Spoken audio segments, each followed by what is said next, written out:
हो जाए।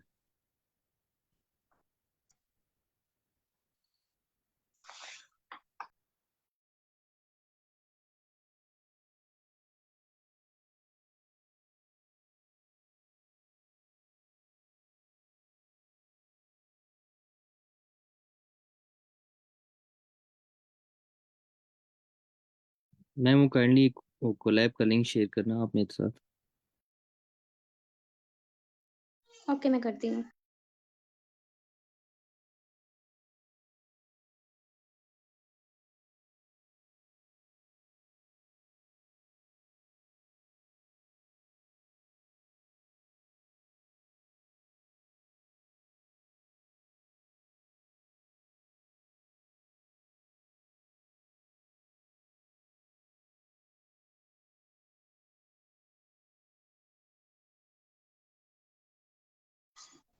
सर मैंने चैट में शेयर किया है, आप काइंडली देखते हैं। ठीक, मैं ओपन करता हूँ।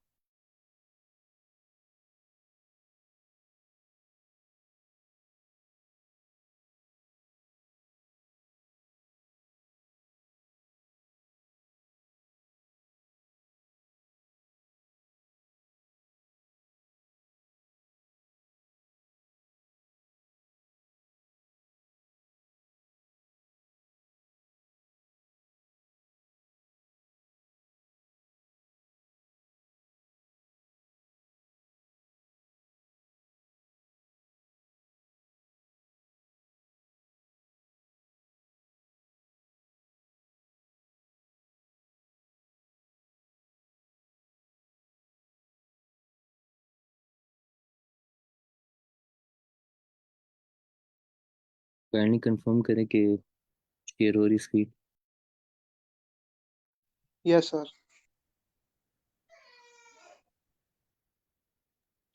सर ऑपरेटर से हमने स्टार्ट करना है, तो आप ऑपरेटर वाली स्लाइड पे चले जाएं।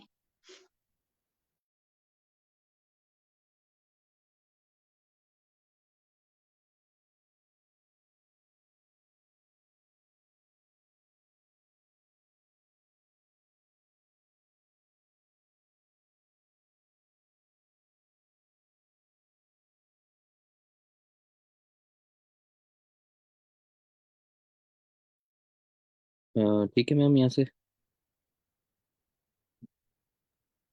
जी, अरिथ ऑपरेटर से, ये ऑपरेटर,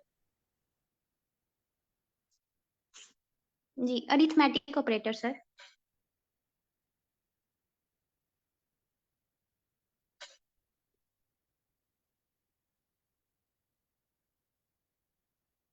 सर ऊपर है, ऊपर ये टेबल ऑफ कॉन्ट्रैक्ट्स की तरफ देखें, इधर लिखा हुआ ऑपरेटर्स।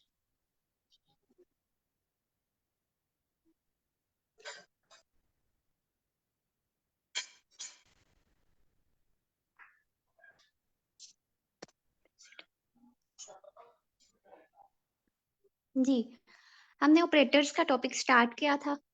आप में से कोई बताना चाहेगा हमने इसमें क्या पढ़ा था? विद इन 2 to 3 मिनट्स जल्दी से रिवाइज करवा दें ताकि हम आगे स्टार्ट करें। अस्सलाम वालेकुम मैम। वालेकुम सलाम। मैम अर्थमेटिक ऑपरेटर्स जैसे हमारे पास होते हैं ना मैथ्स में, एक मतलब बेसिक कैलकुलेटर की जो चीज़ें होती हैं like addition, subtraction, multiplication, division, ये सब, और उसके अलावा फ्रैक्शन जो होती है हमारे पास परसेंटेज, उसको हम मॉड्यूलस कहते हैं, या एक्सपोनेंशियल। एक्सपोनेंशियल हम कहते हैं कि अगर मतलब हमारे पास ना पावर किसी चीज़ की बनानी होती है, जैसे हम मतलब वो सिंपल मैथ में जब हम लिखते होते थे तो 2 की पावर स्क्वायर डाल दिया, 2 की पावर 3 डाल दी, इस तरह डाल दिया, तो उसको हम यहाँ पे एक्सपोनेंशियल कहते हैं। और उसको हम करने के लिए जो है ना डबल स्टार्स यूज करते हैं, यानी जो और उसके अलावा फ्लोर डिवीजन एक हमारे पास होती है। फ्लोर डिवीजन हमारे पास मतलब यानी होता है कि डबल डिवीजन का साइन यूज करना। डबल डिवीजन हम उस टाइम पे यूज करते हैं जब मतलब हमें ना सिर्फ जो आंसर है वो इंटीजर में चाहिए, फ्लोट में ना हो, लाइक वो डेसिमल नंबर ना चाहिए हो हमें। तो लाइक जैसे अगर हम 1/2 करेंगे, उसका आंसर हमें पता है कि पॉइंट में ही आएगा, लेकिन अगर हम फ्लोर डिवीजन यूज कर देंगे, डबल स्लैश यूज कर देंगे, तो फिर वो उसका आंसर पॉइंट में नहीं आएगा। Okay, well done. अच्छा, अब आज हम नेक्स्ट स्टार्ट करते हैं। आज का हमारा टॉपिक है, सर इसे नीचे जाइएगा। आई होप सो कि आपने ये सब देख लिया होगा, क्योंकि ये हमने प्रीवियस क्लास में रिवाइज किया था। अगर आपने कुछ पूछना है तो आप काइंडली पूछ सकते हैं। अच्छा, मॉड्यूलस को हम डिस्कस कर लेते हैं। अब सर आप टेबल ऑफ कॉन्टेक्ट्स में से अगर करेंगे ना तो ज्यादा इजी रहेगा। आप नीचे जा रहे हैं, आपने ऊपर करना है। जी, यहाँ से अरिथमेटिक ऑपरेटर से थोड़ा सा ऊपर से, अर्थमेटिक से थोड़ा सा ऊपर करें स्क्रीन को। एक minute. Sorry to you guys, actually मैं आज अपने घर पे नहीं हूँ, तो इस वजह से थोड़ी सी डिस्टरबेंस हो रही है। काइंडली कोऑपरेट कीजिएगा। जी सर, ओके, आप ज्यादा ऊपर चले गए हैं। मुझे बताना आप कहाँ से। जी सब्ट्रैक्शन जी, मल्टीप्लिकेशन। नहीं नहीं, ऊपर करें, करते जाएं जी और करें। इससे नेक्स्ट टॉपिक। ठीक जी, है। मॉडुलस। अब देखें मॉडुलस में क्या होता है कि जब भी हम ये चाह रहे होते हैं ना कि हम लोग वैल्यूज को मतलब डिवाइड करें और हमें सिर्फ उनका रिमाइंडर चाहिए होता है, तो फिर हम मॉडुलस का फंक्शन यूज करते हैं। जैसे देखें अभी हमारे पास उन्होंने यहाँ पे दिया हुआ है, इस जगह पे देखिए सेल में, x is equal to 9, y is equal to 5। मुझे जल्दी से बताइएगा इनको डिवाइड करने के बाद हमारे पास क्या आंसर। सर आपकी स्क्रीन दोबारा से ऑफ हो गई है, स्क्रीन शो नहीं हो रही। एक्सक्यूज मी मैम, आपकी आवाज़ भी बहुत स्लो आ रही है। Can you please be a little louder? Ma'am अभी यहाँ ने ओके, ले ली उसको। एक मिनट। कहानी मैम दिया वो होस्ट वापस वो कर दे ताकि मैं शेयर कर सकूँ।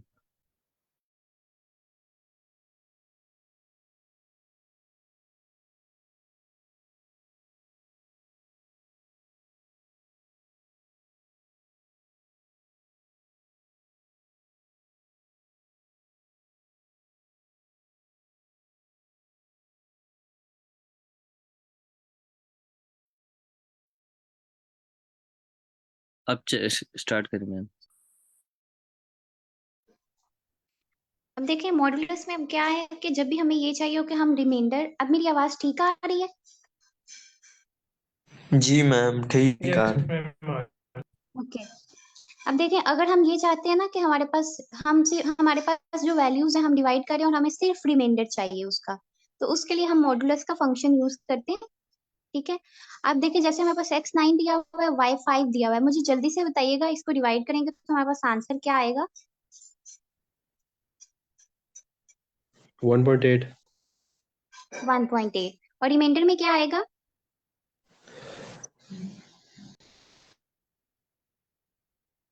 जब 1.8 होगा तो रिमाइंडर तो खत्म हो जाएगा ना इसमें। वैसे रिमाइंडर अगर मॉडल देखें तो 1 आएगा। वो कंप्लीट डिवाइड हो रहा है। अब हमने क्या करना है, हमें रिमाइंडर चाहिए तो हम इसको कंप्लीट डिवाइड नहीं करेंगे। 5 1 आर 5, ठीक है, 9 में से 5 किए तो हमारे पास 4। यहाँ पे हमारे पास रिमाइंडर क्या आया? 4 आया। ठीक है, तो जब हमें मॉडुलस करते हैं ना तो ये मॉडुलस हमें ये जो हमारे पास 4 आया ना ये वैल्यू दे देगा। सर इसको रन करिएगा, ये आई थिंक सो कोई एरर दे रहा है।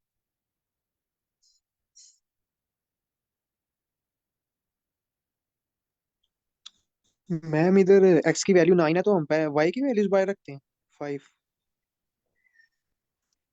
देखिए जो वैल्यू हमारे पास पहले होगी ना उसको अंदर रखना है, और जो बाद में होगी आई थिंक सो उसको बाहर रखना है। ठीक। जी देखिए उसने हमें आंसर में 4 दे दिया। ठीक है, और नीचे मैंने उससे कहा था मुझे टाइप बता दे। तो टाइप हम किस लिए लिखते हैं, जब भी हमें क्लास पता करनी हो कि भाई ये कौन सी डाटा टाइप से बिलोंग करता है, तो उसने हमें इंटीजर दे दिया। ठीक है, अब आप जल्दी से बताइएगा कोई भी मुझे कि बॉडमास रूल के बारे में आपको पता है ये क्या होता है? कोई भी इसको एक्सप्लेन करना चाहेगा? एनीवन जिसका बैकग्राउंड मैथ से हो, बल्कि ये तो हमने छोटी क्लासेस में भी पढ़ा हुआ है। सबसे पहले मैं बताऊं जी, सर ब्रैकेट्स। पहले अगर ब्रैकेट्स हैं तो उसको सॉल्व करेंगे। उसको ऑफ यानी कि मल्टीप्लाई, फिर डिवीजन, फिर मल्टीप्लिकेशन, फिर एडिशन, फिर सब्ट्रैक्शन। और जो डिवीजन जी और मल्टीप्लिकेशन है वो आपस में जो पहले आ जाएगा, यानी कि अगर इन केस के हम अगर सॉल्व कर रहे हैं कोई क्वेश्चन, उसके अंदर अगर मल्टीप्लिकेशन पहले आ रही है तो हम मल्टीप्लिकेशन को पहले सॉल्व कर लेंगे, बाद में डिवीजन करेंगे। तो डिवीजन और मल्टीप्लिकेशन जो है आपस में इंटरचेंजेबल है। ओके सर, आप मुझे बताएंगे कि यहाँ पे ओ किस चीज को शो कर रहा है? ब्रैकेट्स को, और ऑफ यानी वो भी मल्टीप्लिकेशन को ही शो करता है बेसिकली। ठीक है, अब देखें जैसे सर ने मेंशन किया बी फॉर ब्रैकेट्स, तो जब भी हमें ऐसा आ रहा है कि हमारे पास एक लंबी सारी इक्वेशन है और इस इक्वेशन के अंदर हमारे पास ब्रैकेट्स भी हैं, मल्टीप्लिकेशन भी है, एडिशन भी है, डिवीजन भी है, तो हमें नहीं पता भाई हम कौन सी चीज को सबसे पहले पहले सॉल्व करेंगे। ठीक है, तो उसके लिए क्या होता है, बॉडमैस रूल जो है ना ये अप्लाई होता है। इसमें बी फोर होता है कि आपने सबसे पहले ब्रैकेट्स को सॉल्व करना होता है। ठीक है, अब ब्रैकेट्स आपको पता है हमारे पास तीन तरह की होती हैं, जैसे राउंड ब्रैकेट्स हो गई, कर्ली ब्रैकेट्स हो गई, स्क्वायर ब्रैकेट्स हो गई। ठीक है, तो सबसे पहले हमने राउंड ब्रैकेट्स को करना है, उसके बाद अगर कर्ली है तो कर्ली को करेंगे और फिर स्क्वायर को करेंगे। अब बात आ जाती है ओ। ओ क्या होता है, ये हमारे पास ऑर्डर को शो करता है। ठीक है, अब ऑर्डर में क्या है कि जो हमारे पास पावर में वैल्यूज होती है ना, जैसे एक्सपोनेंशियल हो गए 5 की पावर 2, ठीक है, 9 की पावर 3, ठीक है, इस तरह से अगर कोई वैल्यू दी हुई है तो उसको हम सॉल्व करेंगे सेकंड स्टेप पे। ठीक है, नेक्स्ट पे उन्होंने हमें दिया हुआ डी फॉर डिवीजन, यानी कि जहां पे भी हमारे पास वैल्यूज के अंदर डिवीजन का साइन यूज हो रहा होगा हम उस चीज को सॉल्व करेंगे। ठीक है, फिर M for multiplication, A for addition, ठीक है, and S for subtraction. Sir इस स्टाइल को रन करिएगा, ये आपकी अपनी अंडरस्टैंडिंग के लिए है, वैसे पाइथन में ये बताने के लिए है कि ये इस तरह से स्टेप बाय स्टेप वर्क करता है। अब देखें उसने मुझे आंसर दे दिया 13, आप इसको अपने एंड पे करके देखिएगा, इसका आंसर यही आएगा। ठीक है, अब नेक्स्ट सेल में देखें, ये चीजें हमने पहले डिस्कस की हैं इसलिए जरा इससे ना जल्दी से गो थ्रू करें हम लोग। ये सिंपल उन्होंने लिखा हुआ है, हमने क्या किया हुआ है, मल्टी लाइन में स्ट्रिंग हमें दी हुई है, जब हमने मल्टी लाइन में वैल्यूज लिखनी होती है ना तो हम लोग उनको ट्रिपल कर लेते हैं। ठीक है, सर नीचे जाइए ऑपरेटर प्रेसिडेंस से, जहां से आज का हमने टॉपिक स्टार्ट करना है। जी, जैसे अभी सर हैदर ने हमें बताया कि इसमें क्या होता है, जो डिवीजन होती है और जो मल्टीप्लिकेशन होती है वो एक ही लेवल पे होती है। ठीक है, अब देखें ना, ऐसा है कि हमारे पास एक ब्रैकेट दी हुई है और ब्रैकेट के अंदर हमारे पास मल्टीप्लिकेशन भी आ रही है और डिवीजन भी आ रही है राउंड ब्रैकेट के अंदर। तो हमने तो ये कहा था ना कि सबसे पहले हमने ब्रैकेट को सोल्व करना है, लेकिन अब ब्रैकेट के अंदर दोनों चीजें इकट्ठी आ गई हैं, मल्टीप्लिकेशन भी और डिवीजन भी। तो हमें कैसे पता चलेगा कि हमने कौन सी चीज को पहले सोल्व करना है, डिवीजन को पहले सोल्व करना है या मल्टीप्लिकेशन को पहले सोल्व करना है? तो इसके लिए क्या करते हैं हम लोग, लेफ्ट टू राइट करते हैं। ठीक है, जो भी चीज हमारे पास लेफ्ट में पहले आ रही होती है ना ब्रैकेट के अंदर, उसको हम पहले सोल्व करते हैं, और जो राइट पे आ रही होती है ना उसको बाद में सोल्व करते हैं। ठीक है, इस चीज को हम कहते हैं कि ऑपरेटर प्रेसिडेंस के सबसे पहले पीरियोडिटी किस चीज को दे रहे हैं। ठीक है, हमारे पास सबसे पहले इंपॉर्टेंस किस चीज की है, कि कौन सी चीज को हम पहले सोल्व करेंगे और बाकी वाली चीजों को हम बाद में सोल्व करेंगे। ठीक है, नीचे ये एक सिंपल सी एग्जांपल है, आप बताएं इसका आंसर क्या आएगा, 1 मिनट ले लें और जल्दी से बताएं मुझे। जो ब्रैकेट के अंदर 12 प्लस 5 मल्टीप्लीकेशन 4 माइनस 2, आप बताइए इसको किस तरह सोल्व करेंगे, सबसे पहले कौन सा पार्ट सोल्व होगा? 4 स्मॉल माइनस 2 वाला ब्रैकेट मैम। ब्रैकेट। 22 आंसर होगा इसका। सबसे पहले हमने कौन सा स्टेप, सर स्टेप बताइएगा। पहले हमने मैम ब्रैकेट में 4 कोई माइनस भी एक, 2 मैम। ठीक है, उसके बाद हम किसको सॉल्व करेंगे? मल्टीप्लिकेशन। मल्टीप्लिकेशन। ठीक हो गया, और उसके बाद हम लोग एडिशन को। सर इसको रन करिएगा और इसका आंसर बता दें। ठीक है, आई होप सो कि आपको समझ आ रही होगी।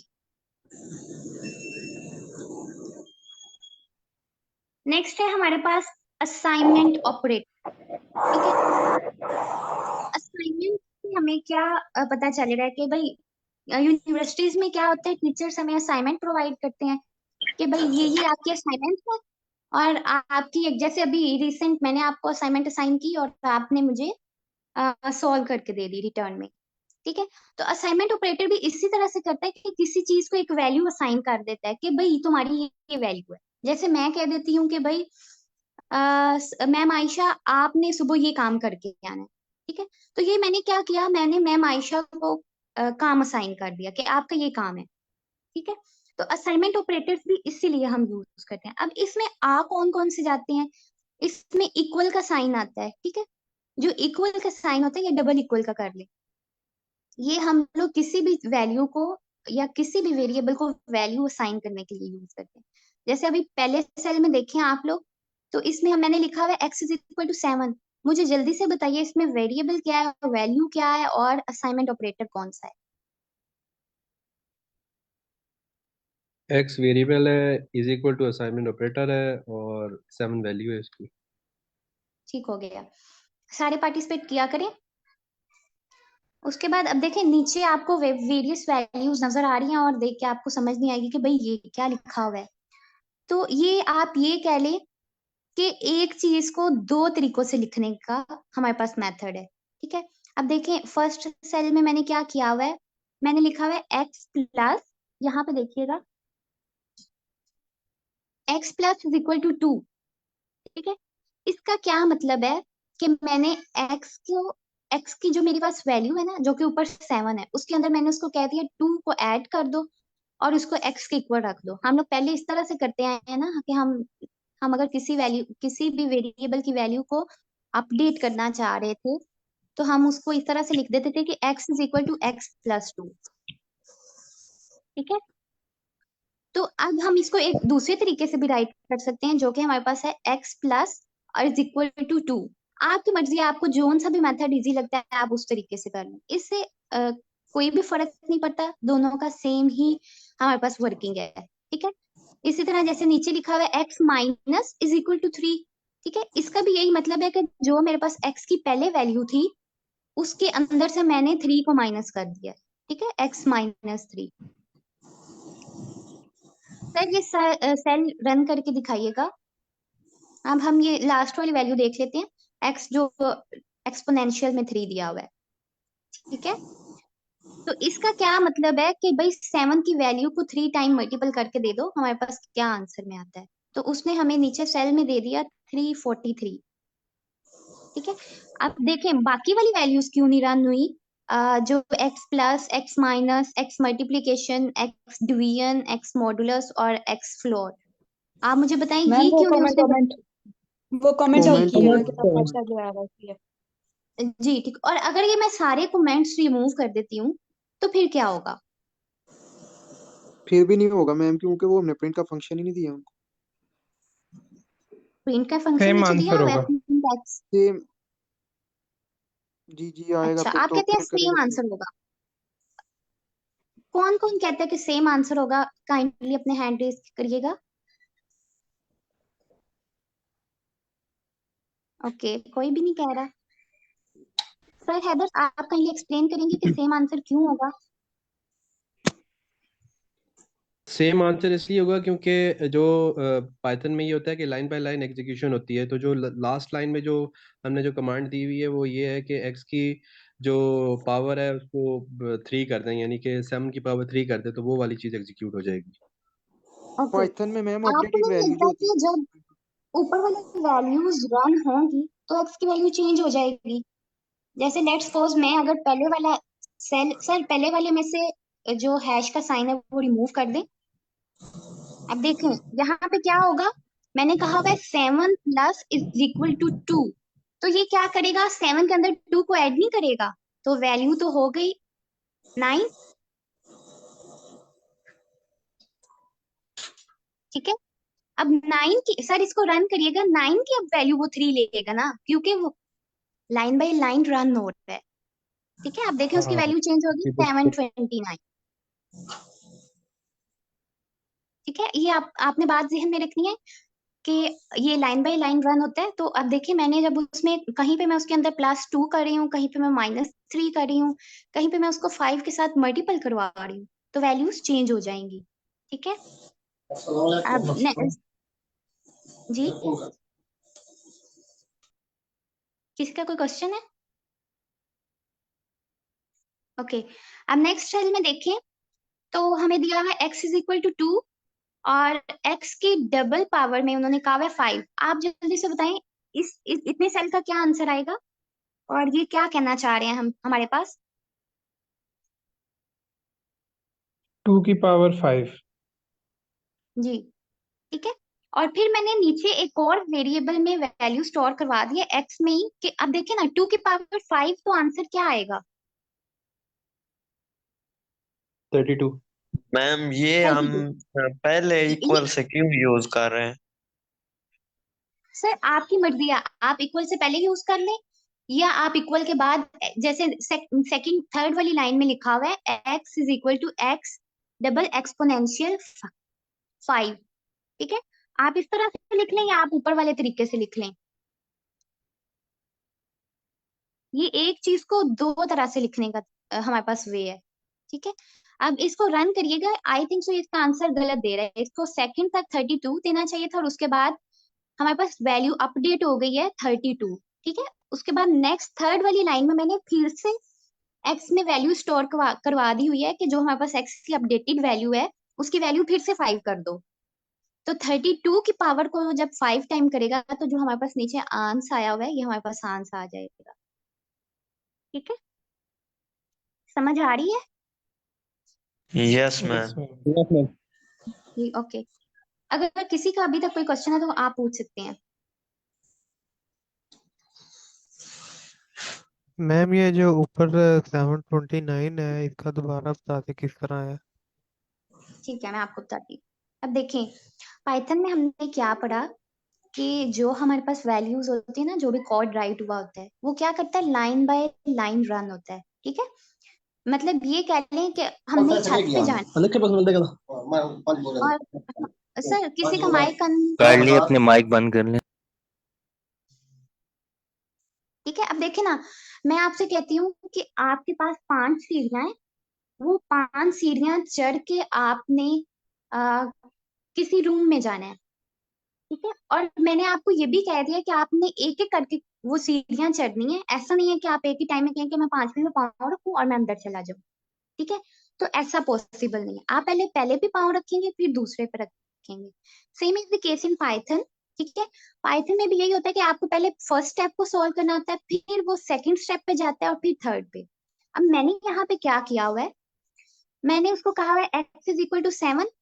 ठीक है, मैंने एक वैल्यू स्टोर करवा दी कि भाई x की वैल्यू 7 है मेरे पास। सेकंड पे मैंने क्या किया है, मैंने x के अंदर 2 को ऐड कर दिया। ठीक है, उसको इस तरह से लिखने का ये मेथड है कि x plus is equal to 2। अगर आपको ये मुश्किल लग रहा है तो आप दूसरा मेथड भी यूज कर सकते हैं जो कि है x is equal to x plus 2। ठीक है, इसको हम नॉर्मल अभी ऊपर क्या पढ़ते आ रहे हैं कि भाई हमने x की वैल्यू को अपडेट कर दिया, उसके अंदर किसी चीज को ऐड कर दिया। अब आप मुझे बताएं 7 के अंदर 2 ऐड करें तो क्या आंसर होगा? 9। 9। ठीक है, अब देखो जो बाकी नीचे हमारे मैम पास आ गई 5 समझ। कोड लिखे हुए हैं ना। की समझ। ठीक हो गया। ठीक है जी सर, नेक्स्ट चलेगा। अच्छा, अब हमारे पास आ गया कंपैरिजन ऑपरेटर। अब आप मुझे बताएं कंपैरिजन का क्या मतलब होता है? कंपेयर दूसरे करना। से उसको कंपेयर करना। दो ठीक है, चीजों में कंपेयर करना। ठीक है, अब देखें दो चीजों में कंपेयर करना।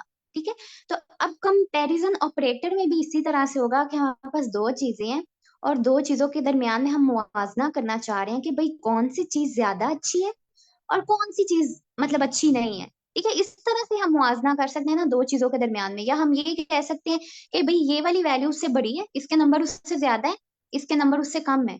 ठीक है, तो इसके लिए जो नीचे हमारे पास सिंबल्स दिए हुए हैं, greater than, smaller than, greater than और लेस देन, ठीक है, स्मॉलर देन और equal to, is equal to और नॉट इक्वल टू। ठीक है, ये हमारे पास सारे क्या है, कंपैरिजन ऑपरेटर है जो दो चीजों के दरमियान में हमारे पास कंपैरिजन कर रहे हो, कंपेयर कर रहे हो हम दो चीजों को, उनके दरमियान में यही कह रहे हैं डिफरेंसेस देख रहे हो। ठीक है, अब देखें सिंबल्स गौर से देख लें। अक्सर जो पार्टिसिपेंट्स होते हैं वो क्या करते हैं, कंफ्यूज हो जाते हैं इज इक्वल टू के साइन से। ठीक है, ये देखें वो सिंगल इक्वल का साइन लगा रहे होते हैं और बार बार सॉल्व की जा रहे होते हैं तो उनका आंसर नहीं आ रहा होता। ठीक है, ये मिस्टेक करते हैं। तो आपने सिंबल्स को गौर से देख लेना है। ये हमारे पास कंपैरिजन ऑपरेटर्स है। अब नीचे वाला साइन हमारे पास क्या है, इज नॉट इक्वल टू। अब इसमें क्या होता है कि इक्वल का साइन पहले लगा देते हैं, और जो उन्होंने हमारे पास एक्सक्लेमेशन मार्क दिया हुआ है वो बाद में लगा रहे होते हैं और कह रहे होते हैं कि भाई हमारा तो क्वेश्चन सॉल्व ही नहीं हो रहा, हम तो ठीक तरीके से कर रहे हैं। ठीक है, तो सिंबल्स का आपने ख्याल रखना है क्योंकि सिंटेक्स जो है वो पाइथन के अंदर बहुत ज्यादा मैटर करता है। अब देखें, आ, नीचे हमारे पास सेल है, उसमें मैंने उसको कहा हुआ है 5 इज नॉट इक्वल टू 7। ठीक है, और मैंने कहा इसको प्रिंट करवा दो। तो उसने मुझे क्या किया, उसने कहा देखें अब आप मुझे बताएं क्या 5 7 की इक्वल है? No ma'am. No ma'am. No ma'am. ठीक है? तो अब देखें मैंने तो यही लिखा हुआ है ना, इज नॉट इक्वल टू, तो उसने मुझे आंसर दे दिया ट्रू। अब देखें हमने जब ऊपर पढ़ा था ना, तो तब हमने डाटा की वेरियस टाइप्स को डिस्कस किया था, जैसे इंटीजर टाइप हो गई, फ्लोट हो गई, स्ट्रिंग हो गई। ठीक है, उन सारों की टाइप्स को हमने देख लिया था, लेकिन हमने अभी तक बोलियन का नहीं देखा था कि बोलियन टाइप कहाँ पे यूज हो रही है। ठीक है, तो अब आपको यहाँ पे पता चल रहा होगा कि भाई जब हम कमांड या कोई आंसर लेना चाह रहे हैं कि क्या ऐसा है, तो उसने मुझे कह दिया कि हाँ भाई आप ठीक कह रहे हैं, आपका आंसर ट्रू है। ठीक है, तो यहाँ पे हम बोलियन टाइप को यूज करेंगे, या तो हमें ट्रू में आंसर देगा या फॉल्स में देगा। अब देखिए नेक्स्ट वाले सेल में देखिए, ए हमारे पास 7 है, बी हमारे पास 10 है। जल्दी से बताइएगा print A is not equal to B का क्या आंसर आएगा? ट्रू। ट्रू। ट्रू आएगा मैम। ट्रू। ट्रू ठीक है, मैम। ठीक है, और A is equal to B का? फॉल्स। False ma'am. फॉल्स। ठीक है, और A is less than B? True. True. Yes ma'am. True true क्यों मैम। है, जल्दी से बता दे। क्योंकि 7 ए 7 है, 7 छोटा है 10 से। 7 छोटा है मैम। ठीक हो गया। अच्छा नेक्स्ट सेल पे जाइएगा सर।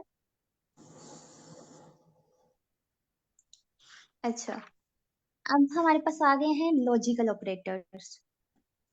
ठीक है, अब देखें लॉजिकल ऑपरेटर्स क्या होते हैं। देखें, जब हम नॉर्मली बात कर रहे हो दो बंदे आपस में, और हमें किसी दूसरे बंदे की बात जो है उसमें कोई दम लगे, तो हम कहते हैं हाँ भाई इसकी बात में लॉजिक तो है। ठीक है, कि हम कहते हैं हाँ इसकी बात में कोई ऐसी बात है कि इसकी बात को फॉलो किया जा सके। ठीक है, तो अब पाइथन में हमारे पास 3 तरह के लॉजिकल ऑपरेटर्स होते हैं। ठीक है, अब मैं आपको बताती हूँ कि कौन कौन से होते हैं। पहले मैं ये पूछना चाहूंगी कि बोलियन हमारे पास क्या टाइप होती है? मैंने ऊपर बता दिया मैम था लेकिन मैं एंड ये फॉल्स। ट्रू या फॉल्स होती है। ठीक हो गया।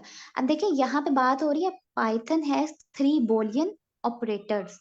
ठीक है, तो आपने बोलियन टाइप को और बोलियन ऑपरेटर को आपस में मिक्स नहीं करना। ठीक है, जो लॉजिकल ऑपरेटर्स है ना, इनका दूसरा नाम आप ये कह ले कि हमारे पास बोलियन ऑपरेटर्स है। ठीक है, अब पहले हम ये बात कर लेते हैं कि हम इनको यूज क्यों करते हैं। ठीक है, फिर हम देखते हैं कि ये होते कौन से हैं। अब देखें हमारी जो ट्रैफिक का सिस्टम देखें तो अक्सर ऐसा होता है कि अगर एक टाइम पे इशारा बंद है सड़क का, तो कहीं दूसरी सड़क पे खुला होता है। ठीक है, तो ये जो लॉजिकल ऑपरेटर्स होते हैं ना, ये उसके एंड पे काम कर रहे होते हैं कि हम कह रहे हैं कि अगर ये रास्ता बंद है तो दूसरे वाला रास्ता हमारे पास खुला होगा। अब लॉजिकल ऑपरेटर्स हमारे पास 3 तरह के होते हैं। ठीक है, एक होता है एंड, एक होता है और एक होता है नॉट। आप में से किसी को आइडिया हो थोड़ा सा भी कि एंड और नॉट क्या है? ये हमने ना 9th क्लास में आई थिंक सो फिजिक्स में भी पढ़ा हुआ है। जी मैम पढ़ा था हमने। मैं बताऊं? जी जी बताएं। नॉट मीन्स ना होता है कि जो हमारी वैल्यूज है ना उनको उल्टा कर देता है। मीन्स कि अगर वो ट्रू है तो उसको फॉल्स कर देता है, और अगर वो फॉल्स है तो उसको ट्रू कर देता है। और का फंक्शन ये है कि अगर एक भी स्टेटमेंट ट्रू होती है तो उसको ट्रू कर देता है। और जो एंड है उसमें ये है कि दो वैल्यू ट्रू तो आंसर ट्रू, अगर एक भी फॉल्स होगी तो हमारा आंसर फॉल्स हो जाएगा। ठीक हो गया, वेल डन। अब देखें मैं आपको थोड़ी डिफरेंट तरीके से समझाऊंगी ताकि आपके लिए आसानी हो। अब देखिए एंड में क्या होता है, एंड में आप ये कह लें कि आपने मैथमेटिक्स में पढ़ा हुआ है यूनियन, इंटरसेक्शन और कॉम्प्लीमेंट कह लें आप। ठीक है, तो एंड क्या है, आप कह लें कि एंड हमारे पास इंटरसेक्शन है। तो इंटरसेक्शन क्या होता है कि दो चीजें हमारे पास अगर कॉमन है तो हमारे पास आंसर उनका हमारे पास मतलब एक मेरे पास सेट दिया हुआ है 1 2 और 3 ए सेट है, ठीक है, और दूसरा सेट हमें दिया हुआ है बी जिसमें वैल्यूज हैं 2 3 एंड 4। तो ए इंटरसेक्शन बी का आंसर क्या आएगा? पहले सेट में वैल्यूज हैं 1 2 3 और सेकंड में है 2 3 4। 2 3 आएगा। 1 2 3 4 ठीक आ है, जाएगा। नहीं इंटरसेक्शन में होता है जो चीज कॉमन हो, दोनों में मौजूद हो, 2 3 2 ठीक 3। है। तो चीज जी, ये कह लें कि जो चीज पहले के पास है वो दूसरे के पास भी हो। Same is the case in and में क्या होगा हमारे पास, अगर पहले वाली टर्म का आंसर यानी ये कह लें कि ए का आंसर ट्रू है, बी का भी ट्रू है, तो आंसर हमारे पास ट्रू आएगा, ठीक है। लेकिन अगर ऐसा है कि ए ट्रू है और बी फॉल्स है तो आंसर फॉल्स आएगा, ठीक है। और थर्ड इस तरह से कि अगर दोनों के पास फॉल्स है, पहले वाले के पास भी और दूसरे वाले के पास भी, तो आंसर हमारे पास फॉल्स आएगा, ठीक है। ये नीचे हम क्वेश्चन देखते हैं, आपको ज्यादा अच्छे से मैम समझ ये आएगी। फिर आप रिपीट एक करें दफा एक बार, जी ये फिर रिपीट करें अभी जो आपने बताया। जी देखिए, आपने ये याद रखना है एंड में क्या होगा, जब भी दोनों के आंसर ट्रू होंगे ना जी तो ये हमें आंसर ट्रू देगा, ठीक है, अदरवाइज ये हमें फॉल्स देगा। अब जैसे आप पहली एग्जांपल देखें, उसमें मुझे उसने क्या कहा हुआ, x इज इक्वल टू 9, ठीक है। अब प्रिंट में मैंने उसे क्या कहा हुआ है, x इज लेस देन 11। आप मुझे बताएं क्या x 11 से छोटा है? Yes yes ma'am. ठीक हो गया। और आगे मैंने लिखा हुआ है एंड, ठीक है, एंड को आपने जहन में रखना है, ये एंड ऑपरेटर यूज हो रहा है यहाँ पे। नॉट का मैंने लगाया हुआ है, not x is less then 9, क्या x 9 से छोटा है? नॉट के साइन को भी नो जहन मैम। में रखना है, ठीक है। तो अब मैंने क्या कहा, एंड के बाद मैंने नॉट लगाया हुआ है, not x is less then 9, तो वाकई जो x है वो हमारे पास 9 से छोटा तो नहीं है, वो तो 9 के इक्वल है, जी कंडीशन तो ठीक है फुलफिल हो जाएगा मैम इससे फिर हमारी। जी। तो ये भी बात ट्रू हो गई। दोनों हमारी तो ट्रू हो गई एंड बात। में मैंने जी, तो मैंने आपसे क्या कहा कि एंड में क्या है कि अगर दोनों की बात हमारे ट्रू पास ट्रू होगी, आंसर तो ट्रू आंसर आएगा, जी ठीक है। आपने एंड में बस ये याद रखना है कि ट्रू कब आएगा, जब दोनों ट्रू हो, अदरवाइज फॉल्स आएगा, ओके ठीक है। जी अब देख ले और में क्या है, और में ये है कि अगर कोई भी एक ट्रू है ना हमारे पास, तो आंसर ट्रू आएगा, अदरवाइज फॉल्स कब आएगा, जब दोनों फॉल्स होंगे, ठीक है। और कि आप ये मिसाल ले लें कि भाई आपके पास 2 गलियां हैं आपके घर को जाने के लिए, आप ये कह रहे हैं कि एक बंद है, तो ठीक है, बंद है तो कोई बात नहीं, आप दूसरे से चले जाएं, ठीक है। अगर दूसरी बंद है तो कोई बात नहीं, आप पहले से भी जा सकते हैं, ठीक है। लेकिन अगर ऐसा है कि दोनों बंद है, तो फिर क्या होगा, फिर तो आप नहीं जा सकते ना, तो फिर आंसर हमारे पास फॉल्स हो जाएगा, ठीक है। अब देखिए आप सेकंड वाली एग्जांपल में ही प्रिंट मैंने क्या कहा हुआ, x इज लेस देन 5। आप मुझे बताएं क्या x 5 से छोटा है? फॉल्स। फॉल्स है। No ma'am. और का साइन है, ठीक है। Not x is less than 10, जल्दी से बताइएगा, ये भी फॉल्स। False ma'am. ठीक है। तो उसने मुझे क्या, दोनों फॉल्स हो गए। अब देखो ना, दोनों रास्ते बंद हैं, तो मैं कैसे जाऊं भाई अपने घर को, नहीं जा सकती, तो इसलिए उसने हमें आंसर में दे दिया फॉल्स, ठीक है। अब मुझे जल्दी से बताइए ट्रू की क्या कंडीशन है, और सॉरी एंड की क्या कंडीशन है, और की क्या कंडीशन है? मैम एंड की कंडीशन ये है कि अगर दोनों ट्रू होंगे तो फिर ट्रू देगा, ठीक है, और की? और की कोई एक भी और ट्रू हो गया तो वो ट्रू दे दे। हाँ, ये भी कह सकते हो, ये भी कह सकते हैं कि भाई अगर दोनों फॉल्स हैं तो फॉल्स आएगा, ठीक है। ठीक। कोई भी एक बात याद रख ले। अब नेक्स्ट हमारे पास आ जाता है नॉट। नॉट में क्या है कि भाई अक्सर ऐसा होता है, एक बच्चा होता है, उसको हमेशा हम किसी बात से मना कर रहे हैं ना, तो उसने वही काम करना होता है जिससे हम उसको मना कर रहे होते हैं। Same is the case in not, not भी ऐसा ही करेगा। अगर मैं उससे ये कह रही हूँ ना कि भाई ये काम नहीं करो, तो वो उसका उलट कर देगा, ठीक है। अब देखें जैसे सेल में हमें दिया हुआ है x इज इक्वल टू 9, ठीक है। मैंने प्रिंट में उसको कहा not x is greater than 10, ये वाला सेल देखिए सर, इसको रन करिए।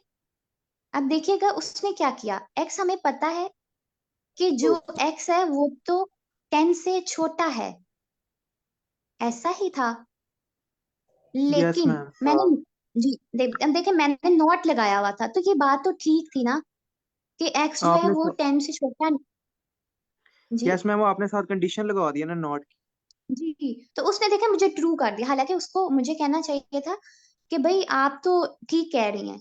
तो नॉट ने क्या किया, जो मैंने 9 को बड़ा कहा हुआ 10 से, उसको आंसर फॉल्स में देना चाहिए था ना मुझे, क्योंकि 9 तो 10 से बड़ा नहीं है, छोटा है। लेकिन उसने मुझे आंसर ट्रू दे दिया। तो ट्रू क्यों दिया, क्योंकि मैंने उसके साथ नॉट का ऑपरेटर लगाया हुआ था। ठीक है। जी जी अब नेक्स्ट वाली में देखें, मैंने कहा हुआ है x is equal to 80, sorry a is equal to 80, ठीक है, b इज इक्वल टू 70। अब देखिए मैंने उसे क्या कहा, प्रिंट कर दो a is equal to b। क्या a b के इक्वल है? हाँ no ma'am. Ma'am. No ma'am. ठीक है, तो इसका क्या हो गया, मतलब फॉल्स हो गया। यस एक मैम। फॉल्ट। ठीक है। अब और के बाद सेकंड वाली देखें कंडीशन, उसमें क्या है, a is greater than b। ये ट्रू है। तो ट्रू मैम। जी, तो आंसर ट्रू आ गया। अब देखिए आंसर ट्रू क्यों आया। एक भी ट्रू की तो फिर वो ट्रू देगा। हाँ, क्योंकि और का ऑपरेटर यूज करें, और का ऑपरेटर हमें यही कहता है कि भाई एक अगर ट्रू है तो हमारे पास आंसर ट्रू आ जाएगा। ट्रू होगा। एक भी अगर ट्रू होगा तो आंसर में ट्रू हो जाएगा। जी, अभी तक किसी का कोई क्वेश्चन है तो काइंडली आप पूछ सकते हैं। मैम अगर दोनों फॉल्स होंगे तो फिर वो फॉल्स देगा। जी, और में इस तरह से होगा कि अगर दोनों फॉल्स होंगे ना तो वो फॉल्स होगा। ठीक है, जी मैम। आप यही कह लेना, ये एग्जाम्पल दिमाग में रख ले कि भाई मुझे मतलब अपने घर को जाना है और मेरे घर को जाने के दो ही रास्ते हैं, अगर दोनों बंद है तो मैं नहीं जा सकता। ठीक है। इस तरह है ना कि और जो है इसका मतलब ये कि या मतलब हमारे पास सिर्फ एक भी ऑप्शन नहीं होगा हाँ तो इसका मतलब ये है कि वो फॉल्स हो जाएगा। या वो लेना या जी वो, जब दोनों ही नहीं होंगे तो वो फॉल्स हो जाएगा। जी। ठीक है। अब देखिए यहाँ पे भी ऊपर अगर हम पढ़ें तो उन्होंने लिखा हुआ है logical operators are used to combine conditional statements. ठीक है। अब देखें अगर कंडीशनल स्टेटमेंट्स को देखें तो वो यही है, देखें मैंने यहाँ पे कंडीशन लगाई हुई है, एक्स 11 से छोटा है, एक्स छोटा है 9 से। ठीक है, तो वो इनको कंडीशनल स्टेटमेंट्स बोल रहे हैं। ठीक है, कोई भी हम कंडीशन लगा दें कि भाई तुम इससे कम हो या तुम इससे ज्यादा हो। ठीक है, फिर उन्होंने नीचे कह दिया एंड क्या करता है, रिटर्न्स ट्रू, हमें ट्रू देता है if both statements are true, अगर दोनों ट्रू हैं। फिर और ऑपरेटर की बात हो रही, और ट्रू कब देगा, अगर कोई भी एक स्टेटमेंट हमारे पास ट्रू है। ठीक है, और नॉट क्या जी करता है, हमारे रिजल्ट को रिवर्स कर देता है, यानी कि अगर फॉल्स है तो उसको ट्रू कर देता है, और अगर कोई ट्रू वैल्यू है तो उसको फॉल्स कर फॉल्स देता है। कर देगा। ठीक है सर, नेक्स्ट करिएगा। इतना काफी है या नेक्स्ट भी करें? मैम कर लेते हैं, अभी टाइम है। ठीक है, नेक्स्ट है हमारे पास मेंबरशिप ऑपरेटर्स। अब मेंबरशिप क्या होता है, आप में से कोई बताए। मेंबरशिप को भी छोड़े, सिंपल बता दें कि मेंबर क्या होता है। To be part of somewhere. हाँ ठीक है, हम ये हमारी जैसे अभी अपनी पाकिस्तानी असेंबलीज को देखें, या ये जो पॉलिटिशियंस हैं इनको देखें, तो हम क्या कहते हैं कि भाई ये इस वाली पार्टी का मेंबर है। तो मेंबर से मुराद क्या हो गया कि भाई इसका साथी, साथी कह लें आप। ठीक है, तो मेंबरशिप से क्या मुराद है, आप ये कह लें कि भाई हिस्सेदार है। ठीक है, अब मेंबरशिप ऑपरेटर्स हम किस लिए यूज करते हैं, कि जब हमने ये देखना हो कि हमारे पास कोई भी मतलब ऑब्जेक्ट है या कोई भी वैल्यू है, वो कहीं पे इस वेरिएबल के अंदर मौजूद है या नहीं है। ठीक है, अगर आप देखें तो उन्होंने क्या लिखा हुआ है, membership operators are used to test if a sequence is present in an object. ठीक है, कोई भी चीज या कोई भी सीक्वेंस हमारे पास किसी भी वेरिएबल के अंदर मौजूद है या नहीं है। ठीक है, अब क्या है कि अगर वो उसके अंदर मौजूद होगा तो हमें कहेगा कि भाई हाँ ये वैल्यू आपके यहाँ पे मौजूद है, या ये कह लेंगे भाई ये वाला बंदा इस पार्टी में है तो हाँ भाई इसका आंसर ट्रू है। अगर वो मौजूद नहीं है तो हम कहेंगे उसका आंसर क्या होगा, फॉल्स हो जाएगा। ठीक है, अब देखिए फर्स्ट वाला सेल देखें, तो उसमें उन्होंने क्या लिखा हुआ, वेरिएबल 1, यानी कि मैंने एक वेरिएबल लिया हुआ और उसके अंदर मैंने वैल्यू क्या लिखवा दी, पाइथन फॉर बिगनर्स, ठीक है, ये मेरे पास स्ट्रिंग की टाइप है। अब मैंने उसे कहा कि प्रिंट करो y इन वेरिएबल 1। देखें, मैंने इन का फंक्शन यूज किया इसके अंदर देखने के लिए, मेंबरशिप ऑपरेटर के अंदर इन यानी कि इसके अंदर मौजूद है या नहीं है। इस वजह से हम लोग जो इन की जो वैल्यू है या ये कह ले वर्ड है, एज अ वेरिएबल ऑपरेटर या एज अ वेरिएबल यूज नहीं कर रहे थे, क्योंकि उसका पाइथन के अंदर एक मीनिंग है, ठीक है, उस वो हमारे पास रिजर्व वर्ड है। अब इनका मतलब क्या है यहाँ पे कि भाई उसके अंदर जाके देखो कि ये वैल्यू इसके अंदर मौजूद है या नहीं है। तो अब क्या है, आप मुझे बताएं, अभी रन ना करिएगा सर, आप बताएं वाई मेरे पास वेरिएबल 1 के अंदर मौजूद है या नहीं है। यस है। है मैम। ठीक है, तो इसका आंसर क्या आना चाहिए, ट्रू आना ट्रू। चाहिए। True ma'am. ठीक है, ठीक है, ऑल राइट। अब देखें सेकंड वाले में क्या है, वेरिएबल 2 इज इक्वल टू। अब मैंने क्या किया हुआ, मुझे पहले ये बताइएगा कि ये मैंने क्या लिया हुआ है, ऑरेंज 5 3.5। ये लिस्ट है। मैम इंटीजर और फ्लोट। नहीं नहीं, मुझे ये बताएं ये डाटा की कौन सी टाइप है। मैम आपने लिस्ट एक वेरिएबल को मल्टीपल वैल्यूज दी है। लिस्ट जी लिस्ट है। जो भी सर ने कहा कि ये लिस्ट है, ठीक है, लिस्ट को देखने के लिए क्या मेरे पास था मेथड कि मैंने उन्हें कहा था कि मैंने उनको स्क्वायर ब्रैकेट्स के अंदर लिखना है। ये हमने ऊपर थोड़ा सा डिस्कस किया था।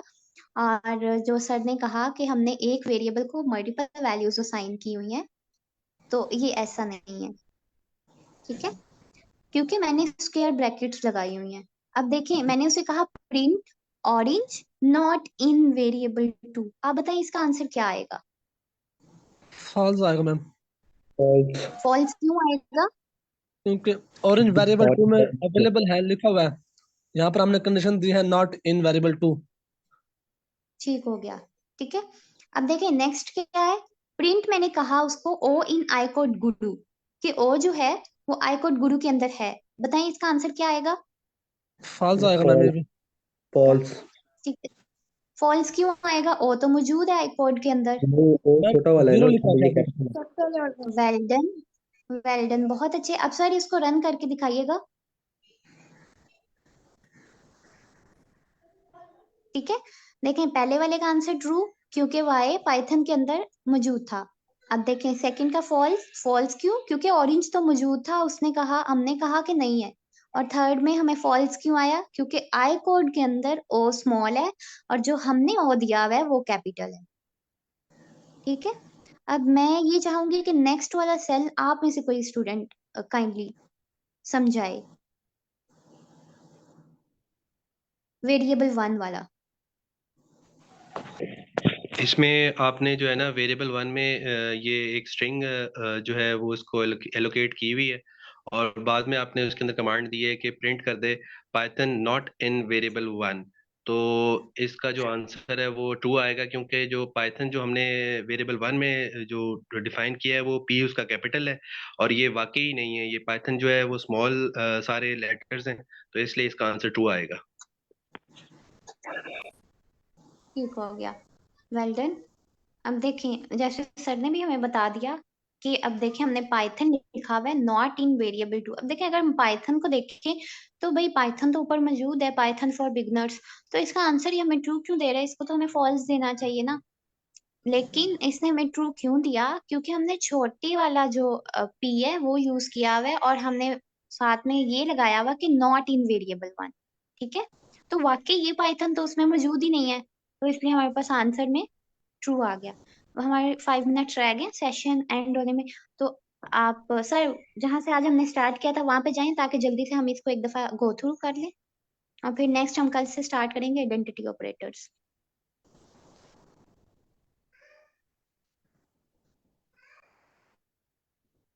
आप में से काइंडली हैंड रेज करिएगा कौन कौन से स्टूडेंट्स प्रैक्टिस करते हैं सेशन के बाद।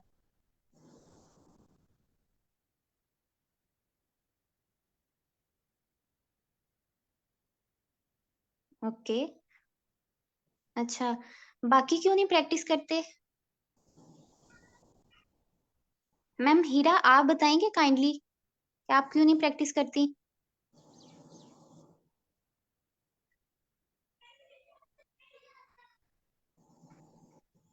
काइंडली काइंडली प्रैक्टिस जिसको किया जो करें। भी डिफिकल्टी आ रही है ना तो यहाँ पे शेयर कर दे, क्योंकि आप शेयर जब तक नहीं करेंगे हमें कैसे पता चलेगा कि आपको कैसे मतलब आपने बताना है या डिटेल में या समझाना है वो चीज़। तो जो प्रैक्टिस नहीं कर रहे तो ये इजी चीज़ है, आप प्रैक्टिस कर लिया करें घर में जाके अपने। तो इतना कोई डिफिकल्ट मतलब टास्क नहीं है। तो वो जो प्रैक्टिस नहीं कर रहे थे काइंडली मैम को बता दें कि क्यों नहीं कर रहे, या कोई डिफिकल्टी आ रही है तो वो भी शेयर कर दें। मैडम मॉड्यूलस दोबारा समझा दें। मॉडुलस दोबारा समझा दूं? ओके। अब देखिए मॉडुलस में क्या है कि जब भी हम ये चाह रहे हैं कि हमारे पास जो रिमाइंडर है ना, अब रिमाइंडर क्या होता है, जब हमारे पास कुछ ऐसी वैल्यूज दी गई हो जो कंप्लीट डिवाइड ना हो। जैसे पहले आप मुझे बताएं, मेरे पास एक वैल्यू 10 है, ठीक है, और दूसरी वैल्यू 5 है। मैं कह रही हूँ 5 के साथ 10 को डिवाइड करो तो क्या आंसर आएगा? क्या उसको 5 के टेबल उसको में 10 आता है? आता है, बिल्कुल यस आता है। मैम आता है। उसको ठीक है, जो सर ने क्वेश्चन किया था काइंडली वो आंसर करें ताकि मुझे उनकी जी मैडम अंडरस्टैंडिंग का आता पता है। चल जाए। ठीक है, आता है तो उसके मेरे पास रिमाइंडर में कुछ आएगा जो नीचे वैल्यू आएगी? जी आएगा। क्या आएगी? इस तरह से है सिफर ना, आएगा, 10 सिफर आएगा। 5, जी जी। ठीक है, मतलब 0 आ गया। अब 0 की कोई वैल्यू होती है अगर वो नहीं। अकेला हो तो? नहीं होती ना। ठीक है, तो अभी हम ये कह सकते हैं कि भाई इसका रिमाइंडर 0 है। हाँ, अगर ऐसे वैल्यू दी हुई है और हम उस पे ये कह रहे हैं कि भाई मॉडुलस लगा दो, तो वो हमें आंसर में क्या वैल्यू देगा? होप सो कि 0 दे। सर ये वैल्यूज चेंज करिएगा, 10 की जगह, सॉरी 9 की जगह पे 10 कर दें और इसको दोबारा से रन करिएगा। ठीक है, तो देखिए उसने क्या किया, रिमाइंडर दे दिया। तो मॉडुलस हम किस लिए यूज कर रहे होते हैं कि जब भी हमें रिमाइंडर चाहिए होता है किसी चीज का। ठीक है, ठीक है। ओके। मैम ये मॉड्यूलस को हम रिमाइंडर ऑपरेटर भी तो कहते हैं। जी जी, रिमाइंडर ऑपरेटर भी बोल सकते हैं। ठीक है, अब देखिए हम ये देख लेते हैं कि भाई हम इसको यूज क्यों कर रहे हैं, हमें क्या जरूरत है। तो ऐसा भी तो होता है ना, हमारे पास लंबी लंबी कैलकुलेशन होती है। हाँ, अगर हम इसकी रियल लाइफ में एग्जांपल देखें तो मे बी हमारे बैंकिंग सिस्टम में, हाँ हमारे बैंकिंग सिस्टम में हो सकता है कि देखिए ना, हमारे बैंक में कितने पैसे पड़े हुए हैं, लेट्स सपोज 2 लाख रुपए पड़े हुए हैं। ठीक है, हम जाते हैं, हम चेक लिख के देते हैं 50,000 का और हम वो कैश निकलवा लेते हैं। ठीक है, तो बाकी कितने बचे? 2 लाख थे, 50,000 निकलवा लिए, तो बाकी कितने बचे? 1,50,000। ठीक है, तो वो क्या था, हमारी रिमेनिंग थे, यानी कि हमारा रिमाइंडर था। तो उसने क्या किया कि हमारा जो रिमेन मतलब हमारे अकाउंट में वो वैल्यू जो थी वो अपडेट कर दी कि भाई आपके पास अब आपके अकाउंट में इतने पैसे हैं। तो मे बी उसके एंड पे हमारे पास यही पाइथन की वर्किंग हो रही हो, मॉडुलस ऑपरेटर की। ऐसा हो सकता है ना। मैम ये तो हम जो बोर्ड मैथ्स का बताया था, बी से तो ब्रैकेट हो गया, ओ से ऑर्डर है, इसका क्या मतलब है ऑर्डर का? ऑर्डर से, अब देखें ऑर्डर से क्या मुराद है कि हमारे पास ऐसी वैल्यूज आ जाती हैं जिनकी पावर्स हैं। जैसे सर ये जो मतलब लिखा हुआ है ना, इसमें आप एक वैल्यू और ऐड करिएगा, यहाँ पे प्लस लगा के, प्लस लगाइएगा। 3 के आगे। जी जी, 3 के आगे लगा दें, कहीं भी लगा दें, प्लस लगा के, और 5 के डबल एक्सपोनेंशियल में 2 या कोई भी वैल्यू लिख दें।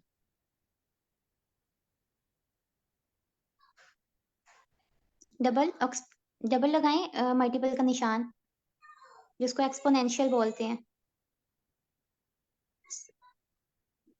जी स्टेरिक, और फिर 2 लिख दें बेशक। ठीक है, और दरमियान में इनके साइन लगाएं ऐसे। ठीक है, तो अब ये क्या करेगा, अब देखिए ना, सारी चीजें हमारे पास ब्रैकेट्स के अंदर है। तो हमने ये कहा था ना कि वो सबसे पहले ब्रैकेट को सॉल्व करेगा। अब ब्रैकेट तो एक ही है हमारे पास। ठीक है, ऑर्डर की बात आ गई सेकंड पे, उसने ऑर्डर देखना है कि ऑर्डर क्या है अब, जो हमारे पास पावर में वैल्यूज दी हुई है।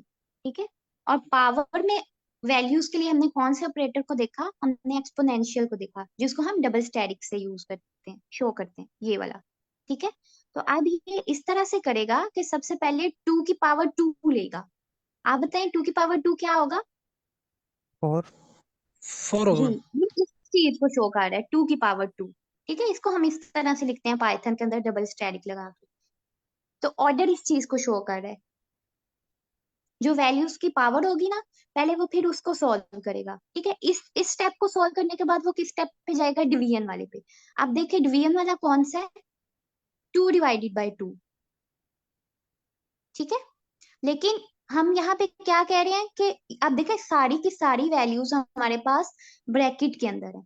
तो हमने ऑपरेटर प्रेसिडेंस में पढ़ा कि जो हमारे पास मल्टीप्लिकेशन है और जो डिवीजन है वो अगर ब्रैकेट के अंदर दोनों आ जाएं तो फिर हम क्या करते हैं, लेफ्ट टू राइट जाते हैं। ठीक है, तो अगर लेफ्ट टू राइट देखें तो यहाँ पहले मल्टीप्लिकेशन आ रहा है और बाद में डिवीजन आ रहा है। ठीक है, तो बजाय इसके कि ये 2 डिवाइडेड बाई 2 पे जाए, ये पहले 4 को 3 से मल्टीप्लाई करेगा और फिर हमारे पास डिवीजन वाले पार्ट पे जाएगा। ठीक है, तो डिवीजन के बाद अब नेक्स्ट देखिए ना, डिवीजन और मल्टीप्लिकेशन साथ थे, तो इस लिहाज से तो उसको पहले डिवीजन को करना चाहिए था फिर मल्टीप्लिकेशन को करना चाहिए था। लेकिन हमने ऑपरेटर प्रेसिडेंस इसीलिए पढ़ा, उसमें क्या होता है कि हमारे पास ये देखा जाता है कि हमारे पास अगर ब्रैकेट मौजूद है तो ब्रैकेट में सबसे पहले क्या चीज आ रही है, क्योंकि इन दोनों की ना सेम पीरियोरिटी होती है। आप ये कह लें कि ये दोनों एक ही लेवल पे खड़े होते हैं, मल्टीप्लिकेशन भी और डिवीजन भी। तो इसके लिए हम ना लेफ्ट टू राइट जाते हैं। तो लेफ्ट पे जो चीज पहले आ रही हो, अगर फॉर एग्जांपल मैंने यहाँ पे लिखा था ना 4 मल्टीप्लाई 3, अगर यहाँ पे 4 डिवाइडेड बाई 3 होता तो पहले हम इसको सॉल्व करते फिर हम 2 डिवाइडेड मतलब 2 मल्टीप्लाई बाई 2 की तरफ जाते। ठीक है, तो अभी हम 4 मल्टीप्लाई 3 इसलिए किया क्योंकि ये लेफ्ट पे था और 2 डिवाइडेड बाई 2 पे इस वजह से गए क्योंकि वो राइट पे था। ठीक है, उसके बाद एडिशन, और एडिशन का तो पता ही है, पहले एडिशन करेंगे और फिर सब्ट्रैक्शन करेंगे। एडिशन और सब्ट्रैक्शन में भी यही केस होता है कि अगर वो ब्रैकेट के अंदर आ रहे हैं तो जो चीज हमारे पास लेफ्ट पे होगी उसको पहले यूज करेंगे और राइट वाली को बाद में करेंगे। ठीक है सर, मैं इसको रन करके दिखाइएगा।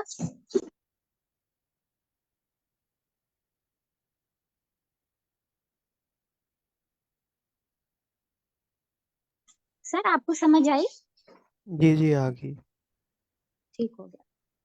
ठीक है, हमारे सेशन का टाइम एंड हो गया। अगर आप में से किसी का कोई क्वेश्चन है तो काइंडली पूछिएगा। और मैं एक छोटा सा काम असाइन करना चाहती हूँ जो स्टूडेंट्स पार्टिसिपेट नहीं करते क्लास में, ताकि उनकी भी पार्टिसिपेशन हो सके। जैसे मैम ये लिंक कि तो शेयर कर दें कमेंट में सर सर सर ये ना हमारी क्लास में मौजूद है। मैं आपको दोबारा से सेशन के एंड पे शेयर करती हूँ। मैम सालिहा, आप सेशन में मौजूद है? Yes ma'am. ठीक है, आप कल जो आज हमने सेशन में किया है इसको रिवाइज करवाएंगी। ठीक है, जी ओके मैम। और बाकी भी स्टूडेंट्स रेडी होके आइएगा। मैं किसी से भी कह सकती हूँ, मैम सना आप भी पार्टिसिपेट बहुत कम करती हैं, और मैम हीरा खालिद। और असाइनमेंट की असेस दिया करें काइंडली, ताकि आपके असाइनमेंट देखी जा सके कि कौन सी मिस्टेक्स हैं और कौन सी नहीं है। आपने कुछ स्टूडेंट्स ऐसे थे जिन्होंने असाइनमेंट शेयर की हुई थी लेकिन उसकी असेस नहीं थी। कल असाइनमेंट पे बात हुई होगी, और सर कासिम की असाइनमेंट बहुत अच्छी थी। Well done sir Qasim.